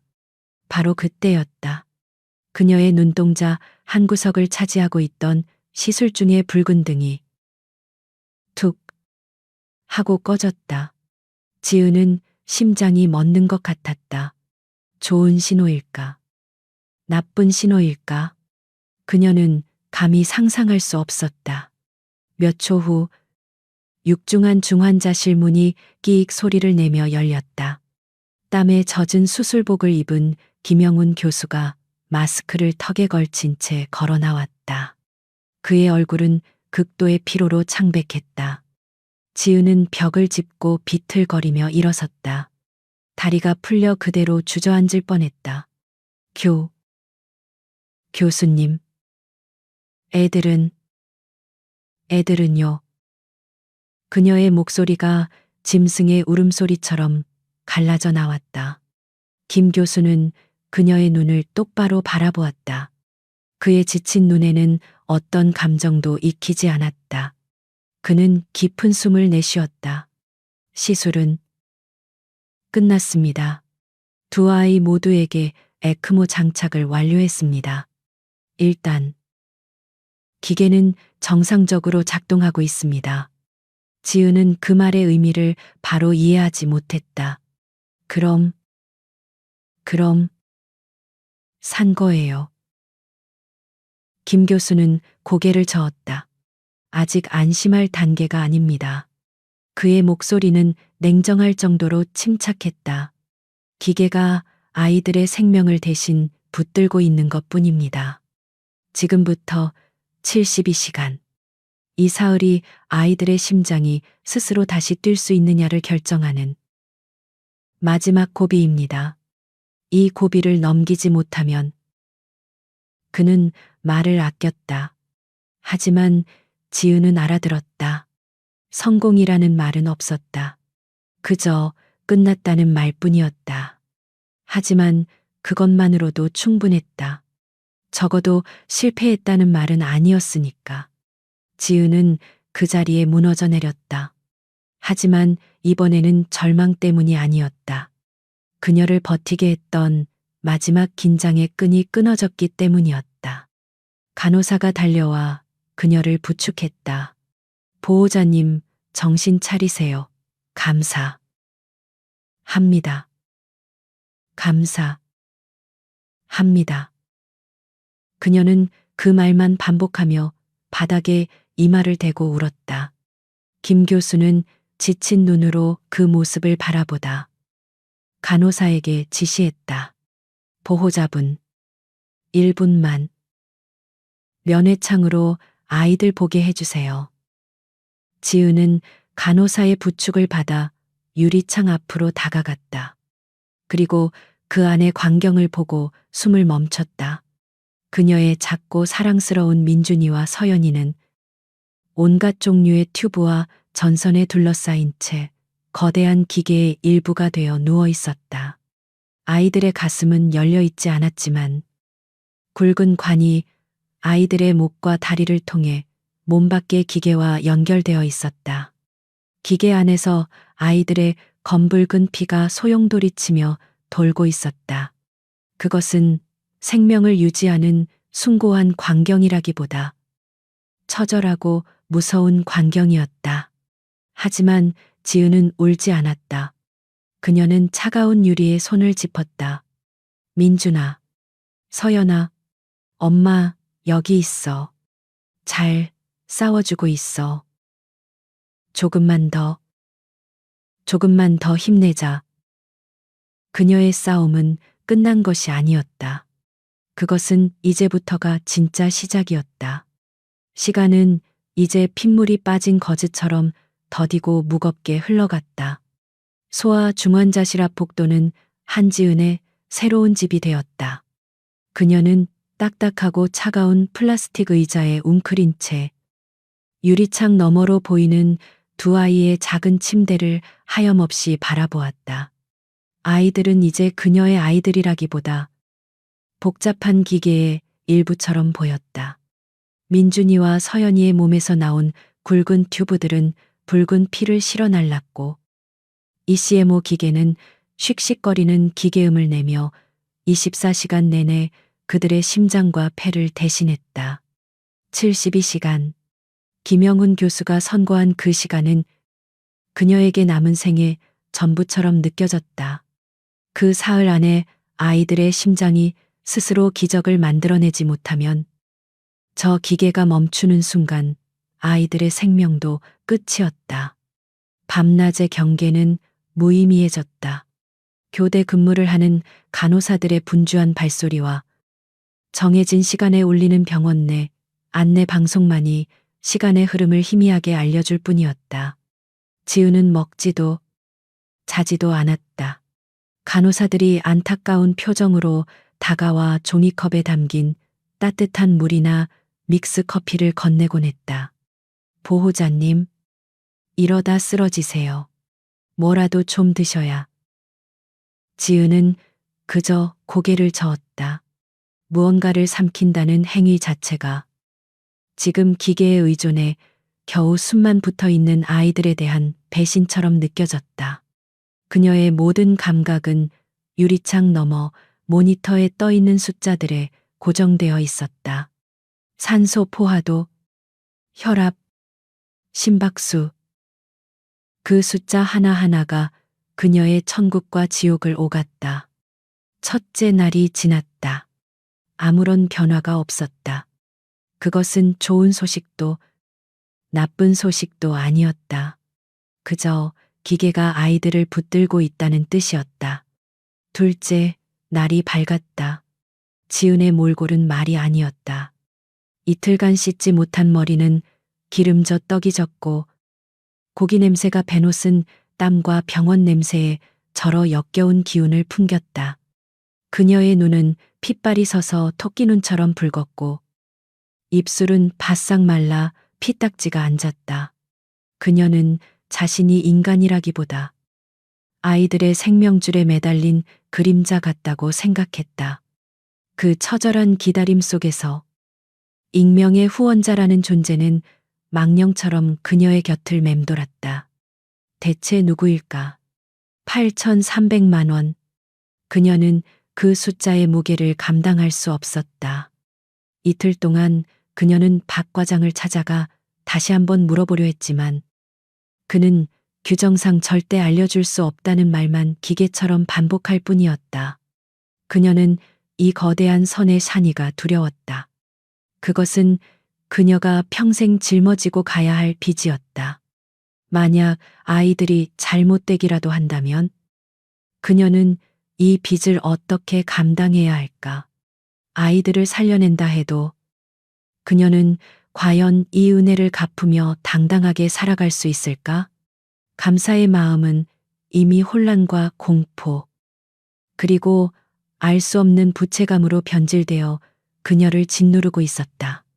둘째 날 밤, 72시간 중 48시간이 지났을 무렵이었다. 지은은 의자에 앉은 채 꾸벅꾸벅 졸다가 중환자실에서 울리는 날카로운 경보음에 소스라치게 놀라 깨어났다. 서연 환자. 혈압 급강하 80에 40 의료진이 서연이의 침대로 우르르 몰려갔다.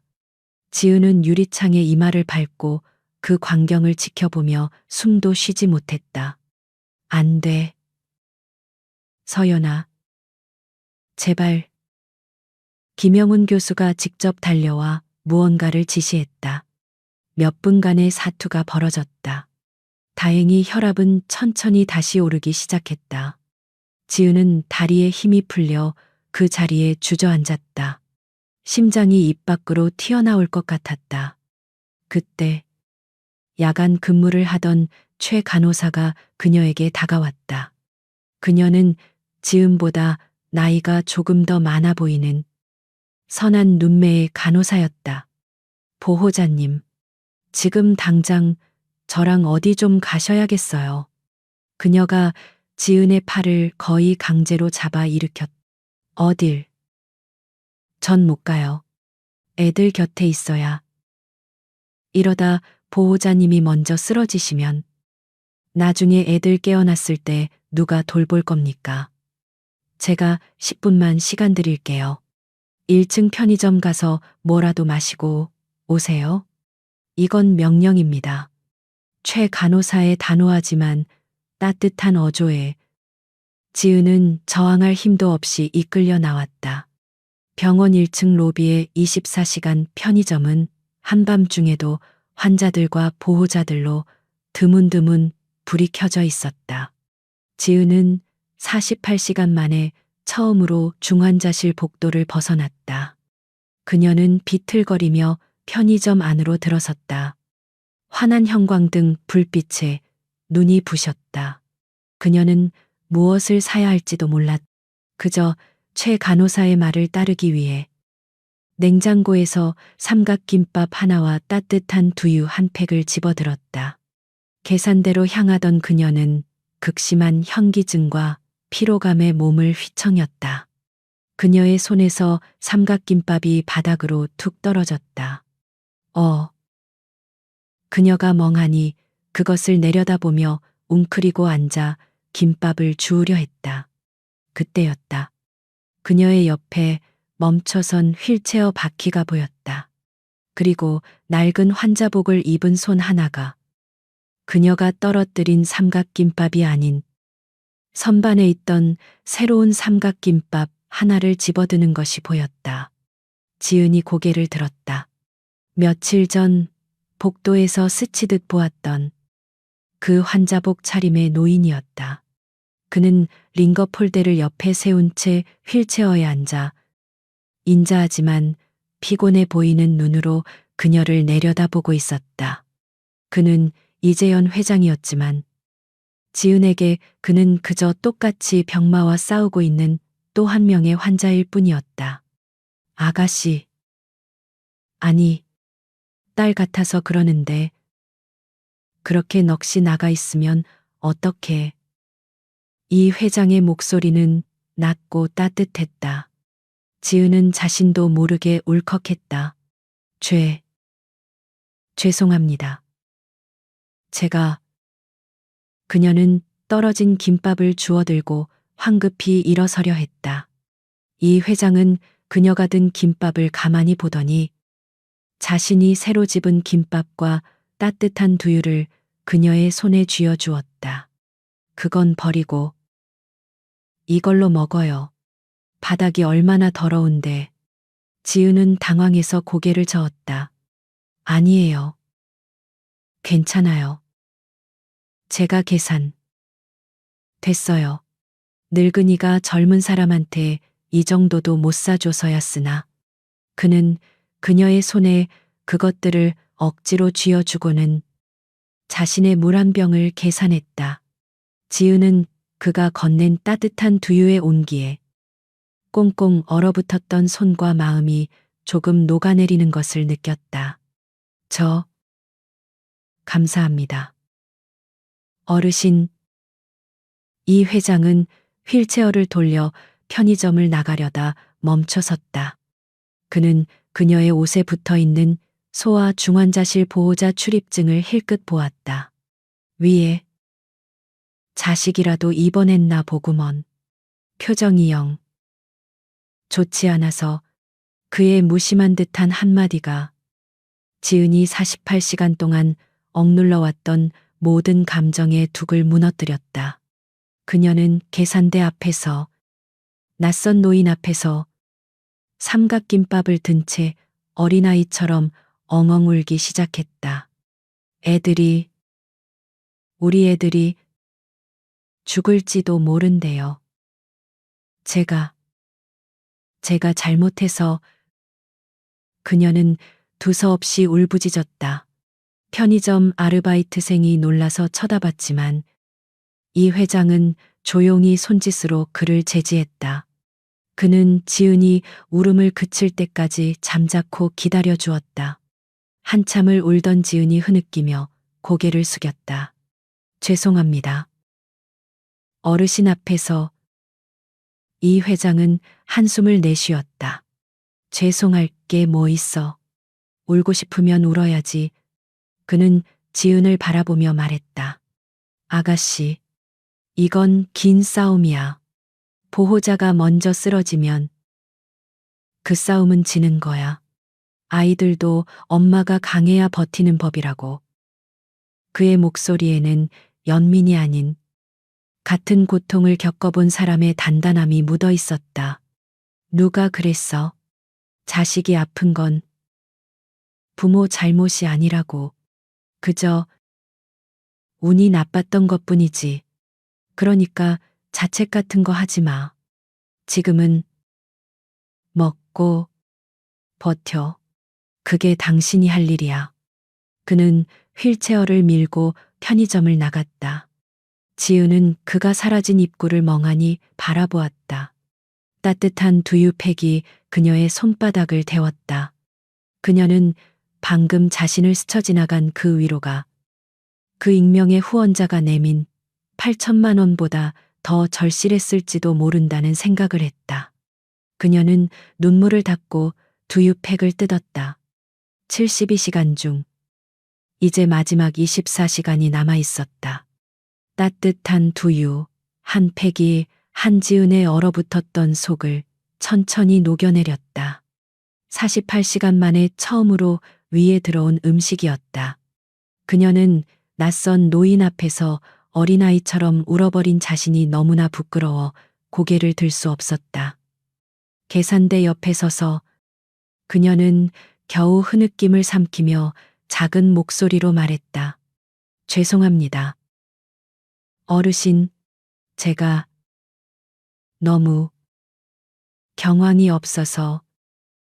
이재현 회장은 물병 뚜껑을 따며 무심하게 대꾸했다.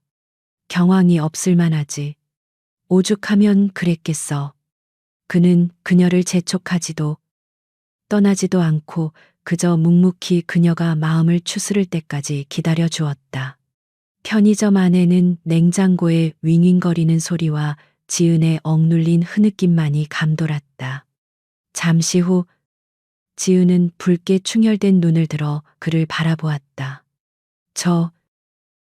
그런데 혹시 실례가 안 된다면. 그녀는 무슨 말부터 꺼내야 할지 몰랐다. 그녀는 지금이 절박하고 비현실적인 상황을 누군가에게라도 털어놓지 않으면 미쳐버릴 것 같았다. 사실은 제 아이들이 지금 병원비를 낼 돈이 한 푼도 없었어요. 그녀의 목소리가 다시 떨려왔다. 이 회장은 그저 묵묵히 고개를 끄덕이며 다음 말을 기다렸다. 그런데 누가 제 아이들 치료비 전액을 8천만 원이 넘는 돈을 익명으로 기부해 줬어요. 그 말을 내뱉자마자 그녀의 눈에서 다시 눈물이 터져 나왔다. 하지만 이번에는 절망의 눈물이 아니었다.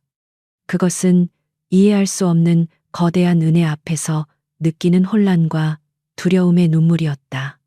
너무 감사한데 너무 무서워요. 어르신. 그녀는 그에게 매달리듯 말했다. 저는 그분이 누구인지도 모르고 감사 인사도 드릴 수 없어요. 만약에 우리 애들이 잘못되기라도 하면 저는 이 빚을 어떻게 해야 하죠? 이 돈을 훔친 거나 다름없잖아요. 그녀의 목소리는 절규에 가까웠다. 살아난다 해도 저는 평생 그분에게 빚진 마음으로 어떻게 살아가야 할지 모르겠어요. 숨이 막혀요. 이것은 이재현 회장이 가장 우려했던 반응이었다.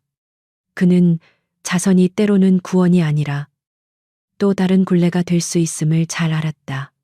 그는 휠체어를 조금 더 가까이 움직였다.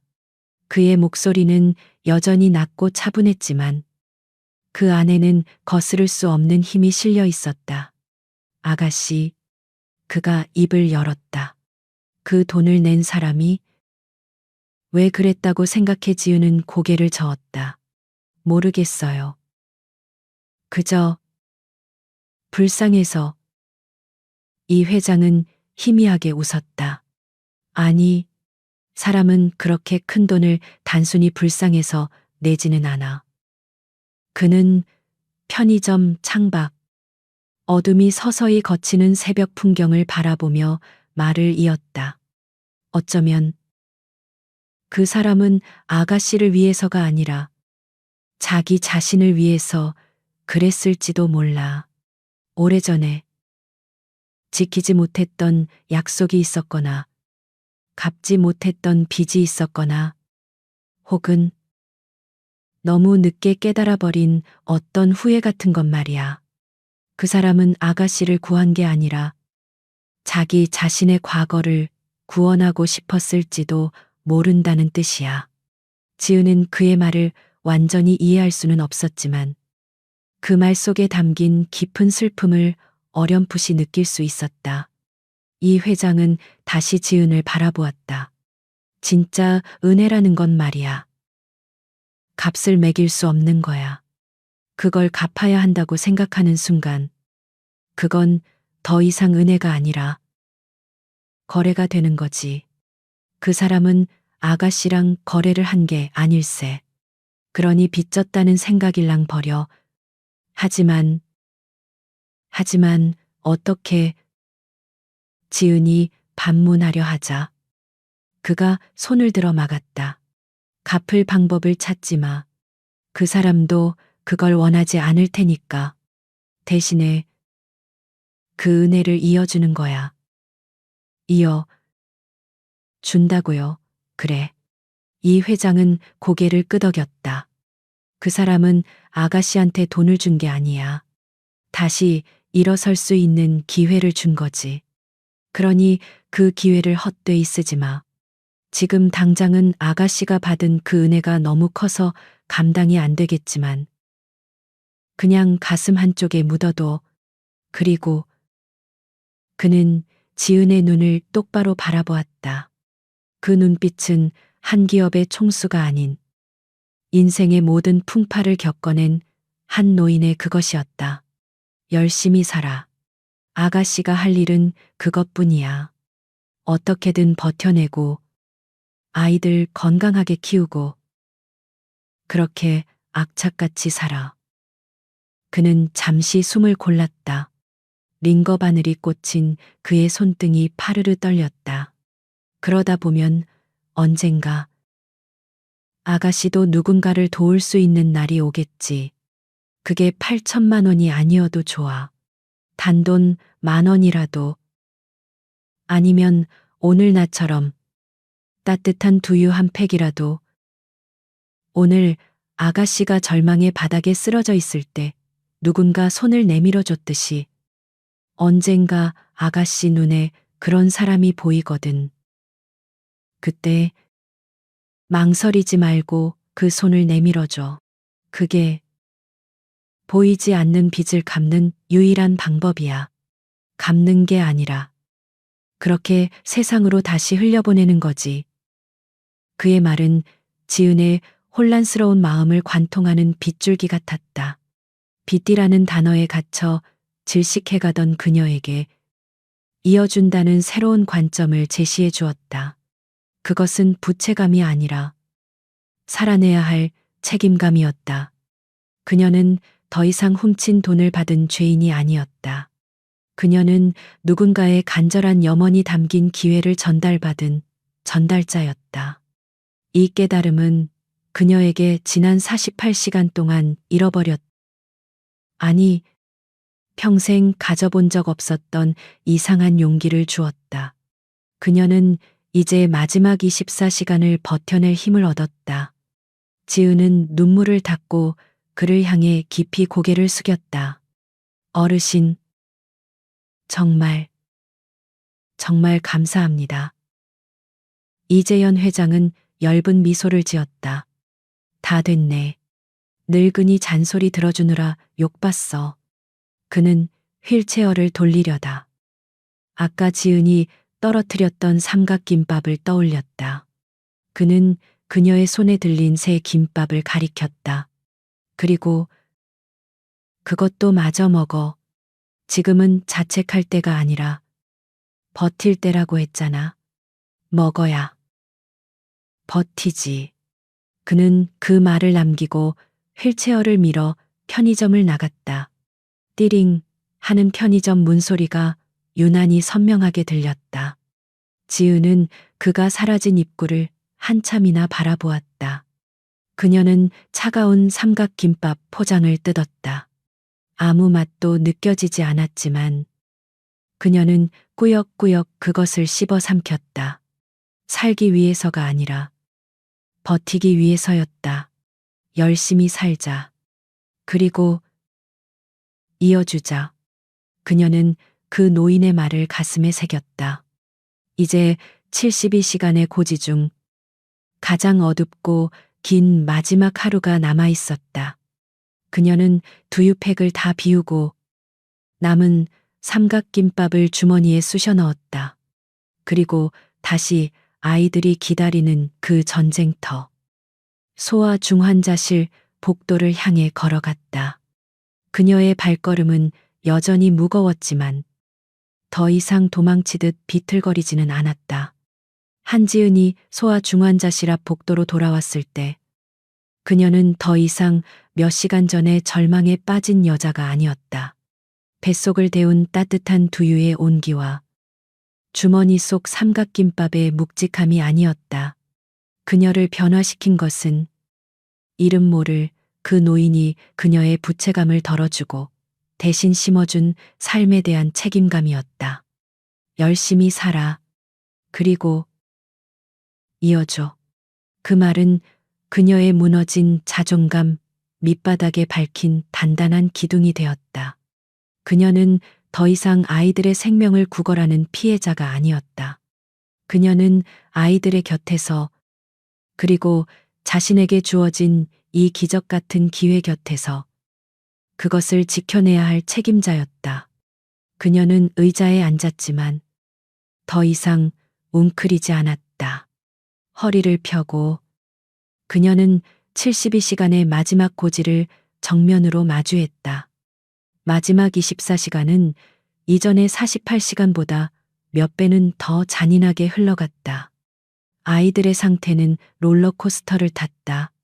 괜찮은 듯 하다가도 갑자기 경보음이 울려 의료진을 긴급하게 호출했고, 그럴 때마다 지은의 심장은 바닥까지 떨어졌다가 다시 제자리로 돌아오기를 반복했다. 그녀는 이제 무작정 울거나 절망하지 않았다.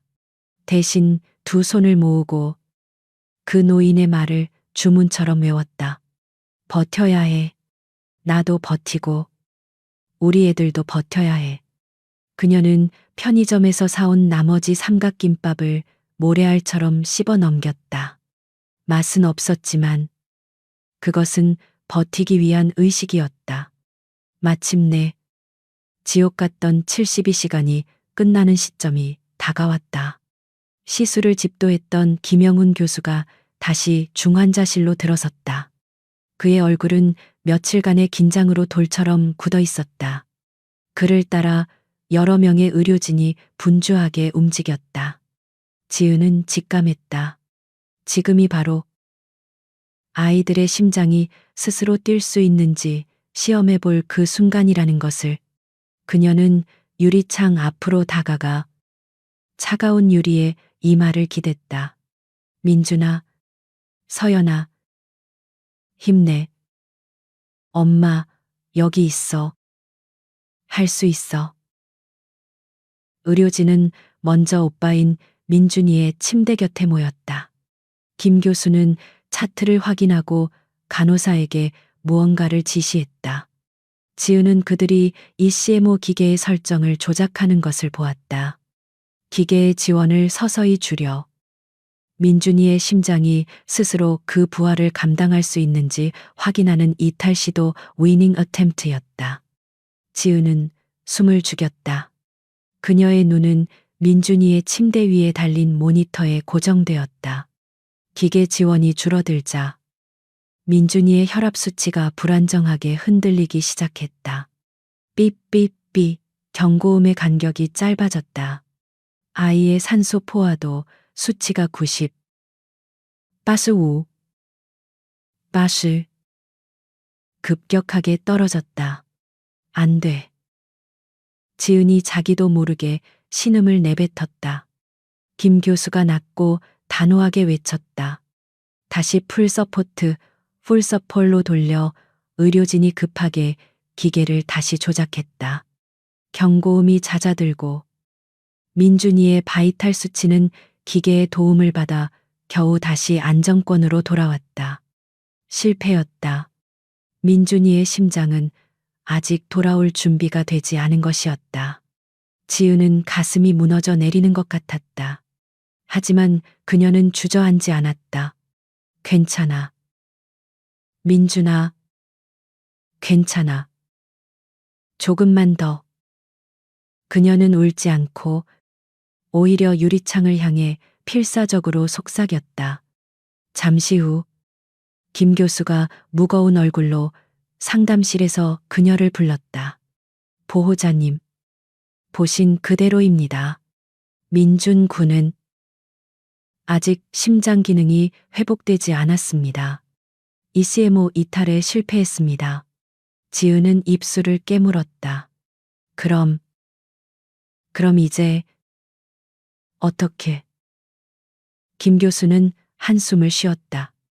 ECMO를 유지하는 것 자체가 위험 부담이 큽니다. 출혈, 혈전. 하지만 지금으로선 며칠 더 기계를 유지하면서 기적을 바라는 수밖에 없습니다. 절망적인 말이었다. 하지만 지은은 고개를 끄덕였다. 알겠습니다. 교수님, 포기하지 마세요. 김 교수는 그녀의 의외로 단단한 반응에 잠시 놀랐다가 말을 이었다. 하지만 서연 양은 상태가 조금 다릅니다. 민준 군보다는 조금 더 안정적입니다. 지금부터 서연 양의 이탈 시도를 해볼 생각입니다. 지은의 심장이 다시 격렬하게 뛰기 시작했다. 희망과 절망이 그녀의 온몸을 동시에 덮쳤다. 그녀는 다시 유리창 앞으로 돌아갔다. 이번에는 서연이의 침대였다. 똑같은 과정이 반복되었다. ECMO 기계의 지원 수치가 서서히 내려갔다. 지은은 두 손을 가슴에 모으고 기도했다. 제발, 제발. 서연아. 서연이의 수치도 흔들렸다. 혈압이 떨어지고 심박수가 느려졌다. 지은은 눈을 감아버리고 싶었다. 하지만 그녀는 두 눈을 똑바로 뜨고 그 숫자를 노려보았다. 버텨. 버텨. 내 딸. 숫자는 아슬아슬한 경계선 위에서 더 이상 떨어지지 않았다. 바스우. 바시스.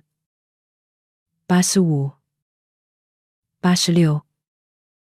그리고 심박수. 느렸지만 기계음이 아닌 삐. 삐. 삐. 서연이 자신의 심장이 만들어내는 규칙적인 파형이 모니터에 뜨기 시작했다. 그것은 기계가 만들어내는 강제적인 리듬이 아니었다.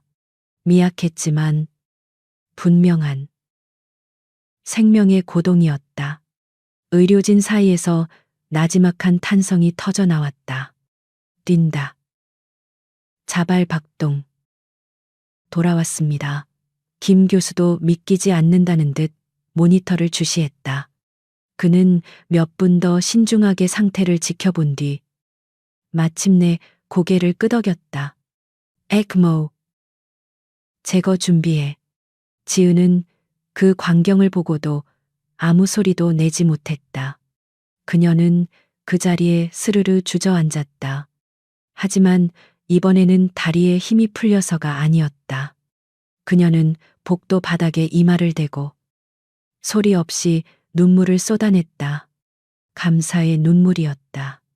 아이에게, 의료진에게, 그리고 얼굴도 모르는 그 후원자와 편의점의 그 노인에게. 한참 후 김 교수가 마스크를 벗고 그녀에게 다가왔다. 그의 지친 얼굴에 72시간 만에 처음으로 아주 옅은 미소가 번졌다. 기적입니다. 그가 말했다. 서연 양의 심장이 스스로 다시 뛰기 시작했습니다. 아직 완전히 안심할 단계는 아니지만 가장 큰 고비는 넘겼습니다. 지은은 고개를 끄덕이며 연신 감사합니다. 감사합니다. 라고 중얼거렸다. 그녀는 유리창 너머로 아직 마취에 취해 잠들어 있지만 이제는 그 끔찍한 기계가 아닌 자신의 힘으로 숨 쉬고 있는 서연이를 바라보았다. 하지만 기쁨은 잠시였다. 그녀의 시선은 곧바로 옆 침대의 민준이에게로 향했다. 민준이는 여전히 ECMO 기계에 의지한 채 깊은 잠에 빠져 있었다. 그녀의 싸움은 끝나지 않았다. 절반의 기적, 그리고 절반의 사투가 남아 있었다. 지은은 일어섰다.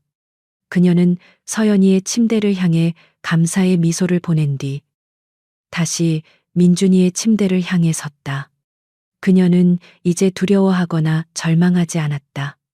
그 노인의 말이 다시 그녀의 귓가에 맴돌았다. 열심히 살아. 그게 당신이 할 일이야. 그녀는 이제 그 말의 무게를 알았다. 그것은 민준이를 포기하지 않겠다는 그녀의 새로운 약속이었다. 1년이 지났다. 서울을 잔인하게 얼어붙게 만들었던 그날의 진눈깨비는 흔적도 없이 사라지고 일산 호수공원에는 눈부신 봄 햇살이 쏟아지고 있었다. 민준아, 이쪽이야. 엄마 잡아봐라. 5살에서 6살이 된 서연이가 깔깔거리며 잔디밭을 가로질러 달렸다. 그 뒤를 조금은 서툴지만 힘찬 걸음으로 오빠 민준이가 뒤따랐다.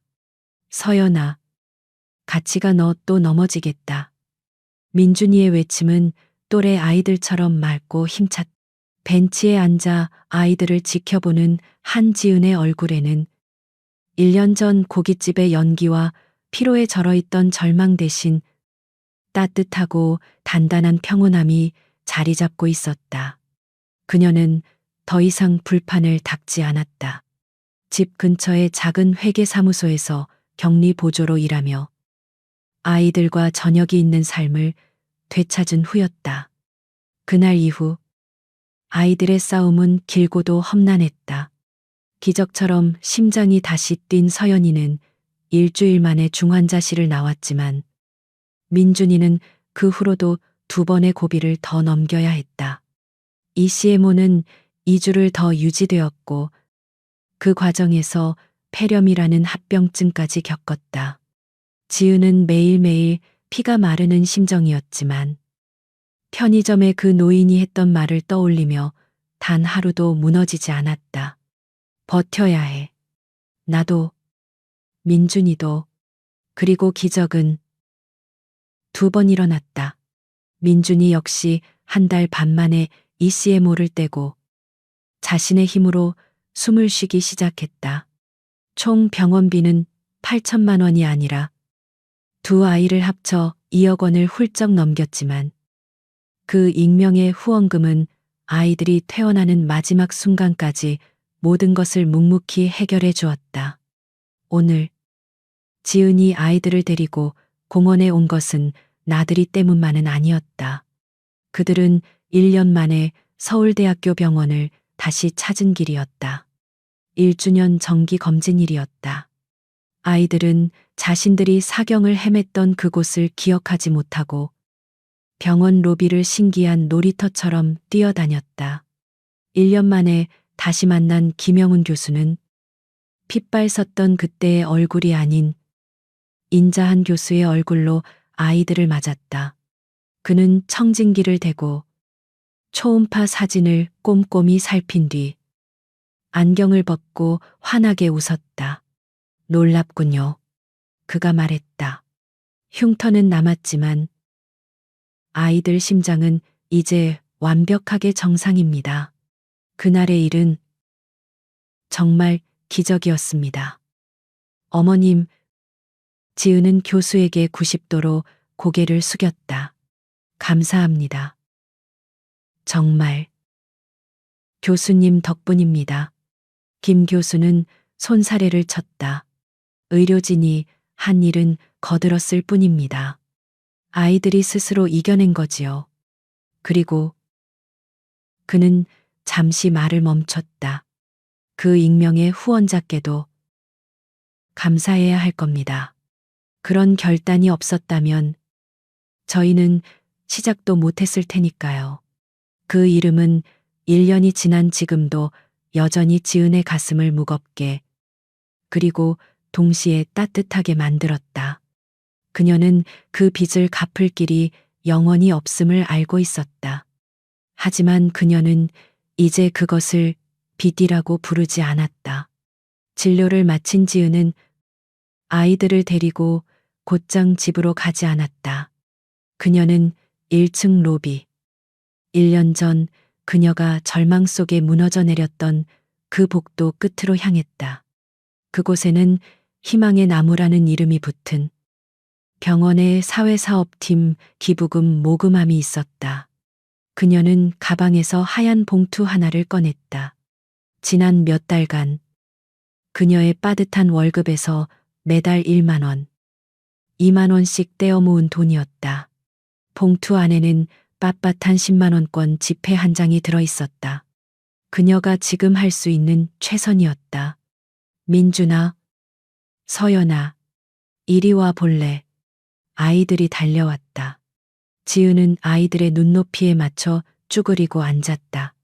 우리 민준이, 서연이 1년 전에 아주 많이 아팠을 때 얼굴도 모르는 어떤 할아버지, 할머니가 우리 도와주셨던 거 기억나? 아이들은 고개를 갸웃거렸다. 그래서 우리가 지금 이렇게 건강하게 뛰어놀 수 있는 거야. 엄마가 그분한테 고맙습니다.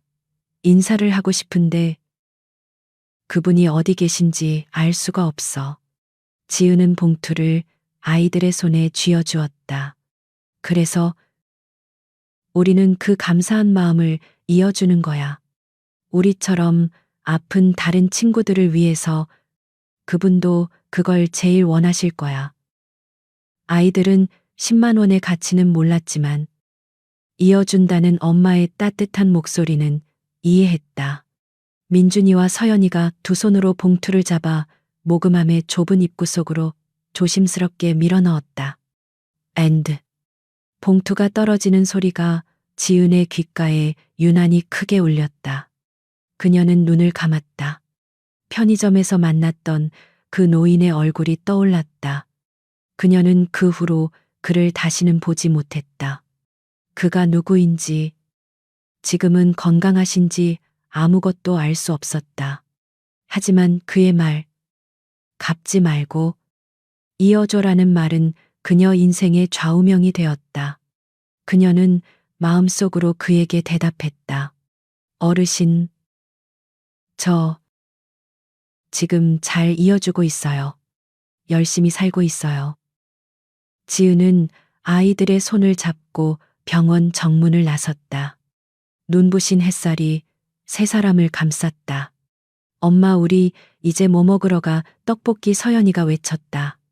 그래, 떡볶이 먹자.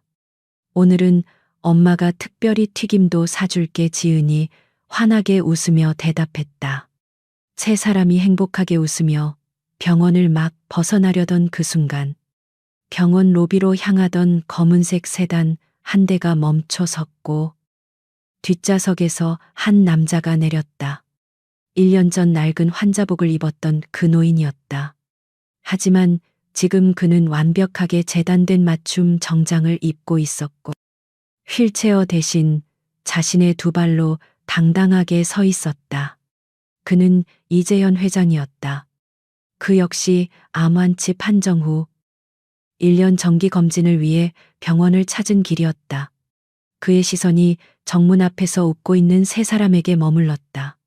한눈에 알아보았다. 절망에 빠져 있던 1년 전과는 완전히 다른 사람처럼 빛나고 있는 그 여자. 그리고 기적처럼 건강하게 자라난 두 아이. 그는 김 비서를 통해 그녀가 작은 회사에 취직했다는 것까지는 보고받았지만 저렇게 행복한 모습일 줄은 몰랐다. 그는 그녀가 자신을 알아보지 못하리라는 것을 알았다. 그는 다가가지 않았다. 이재현 회장은 그 자리에 서서 지은이 두 아이의 손을 잡고 햇살 속으로 걸어가는 뒷모습을 가만히 바라보았다. 그가 40년간 갚지 못했던 과거의 빚, 돈이 없어 아내를 지키지 못했던 그 무력감은 저 세 사람의 웃음소리 속에서 비로소 완전히 치유되는 것 같았다. 그가 뿌렸던 것은 돈이 아니었다. 그것은 희망이었고 그 희망은 이제 저렇게 건강한 새싹새싹이 되어 자라나고 있었다. 그의 입가에 지난 1년간 그가 지었던 그 어떤 미소보다도 따뜻하고 진실된 미소가 번졌다. 그는 돌아서서 자신의 검사실을 향해 천천히 발걸음을 옮겼다. 갚을 필요도 이어받을 필요도 없었다. 그저 그렇게 존재하는 것만으로도 충분했다.